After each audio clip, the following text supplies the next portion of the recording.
ময়না, কি ব্যাপার শিমুল ভাই, আপনি এরকম হাঁপাইতেছেন কেন? দৌড়ে আসলেন নাকি? তোমার কলম রাস্তা দিয়ে আসার সময় তোমার কলমটা পড়ে গেছিল। কলম ছাড়া পরীক্ষা দিবা কিভাবে? তোমার কলমটা দেওয়ার জন্য দৌড়ে আসলাম। এইটা ছাড়াও আমার কাছে 3টা কলম আছে। একটা কলমের জন্য এইভাবে পিছন থেকে ডাক দিয়া তো কুফা লাগাই দিলেন। আল্লাহ জানে আমার পরীক্ষাটা কেমন হয়। মাফ করে দিও ময়না, আমি জানতাম না তোমার আরো 3টা কলম আছে।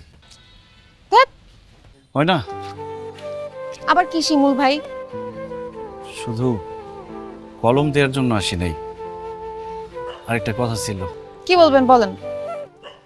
না মানে তোমার পরীক্ষার জন্য শুভকামনা।